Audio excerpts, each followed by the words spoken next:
La grâce de notre Seigneur Jésus-Christ, l'amour de Dieu le Père, la communion de l'Esprit Saint soit toujours avec vous tous qui nous suivez dans les réseaux sociaux. Après avoir célébré le dimanche Létaré, 4e du temps de Carême, où la liturgie nous invitait à nous réjouir, aujourd'hui l'évangile de ce jour nous présente une humanité souffrante, aveugle, boiteux, perclus. Une humanité diminuée physiquement par la maladie et les accidents. Jésus, notre Sauveur, voit toute cette souffrance et il la partage. Il s'approche de cet homme infirme depuis 38 ans. Comme c'est étonnant.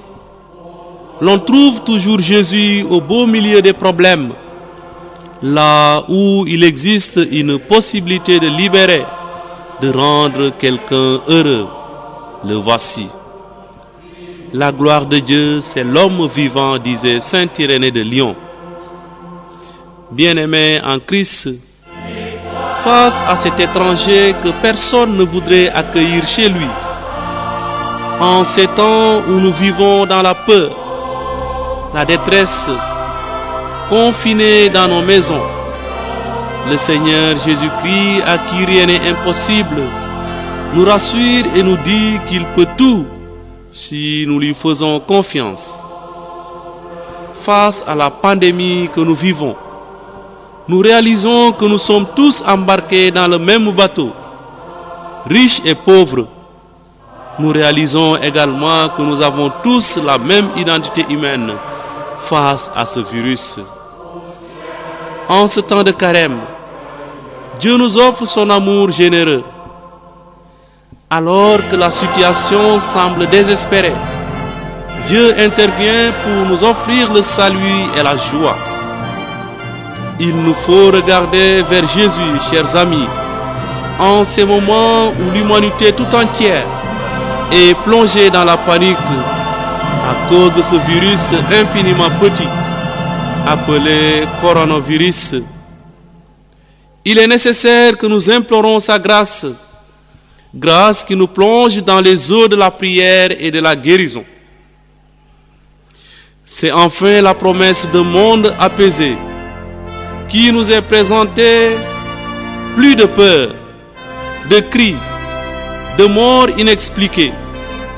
Un monde où l'humanité vivra entre les bras de son Dieu. En ces jours d'épreuve, même si nos églises sont fermées, même si notre foi est mise en rude épreuve, nos maisons, elles, ne sont pas fermées. Alors, profitons de cette occasion pour faire de nos maisons des églises domestiques pour redécouvrir la dimension de l'église famille de Dieu.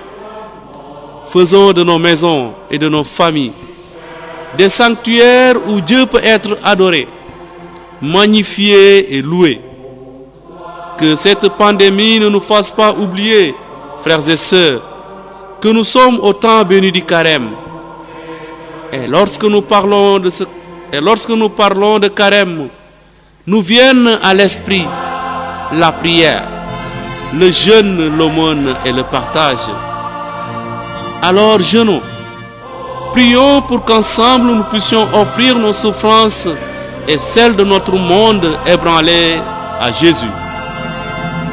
Chrétiens, mes frères et sœurs, si le Seigneur est pour nous, qui sera contre nous? La détresse, la peur, l'angoisse, la pandémie du coronavirus? Non, en tout cela, nous sommes et nous serons vainqueurs au nom de Jésus. Frères et sœurs, depuis que cette maladie est entrée dans nos pays, elle traverse des frontières. Elle n'a pas de distinction. Elle frappe riches et pauvres, jeunes gens, vieilles gens, tous ensemble. Oui, nous savons tous que c'est ensemble que nous pouvons vaincre cette maladie. C'est ensemble que nous pouvons vaincre cette pandémie. Bien-aimés de Dieu en Jésus-Christ qui nous rassemble, Dieu vous bénisse et vous accorde sa paix. À lui la gloire pour les siècles des siècles. Amen.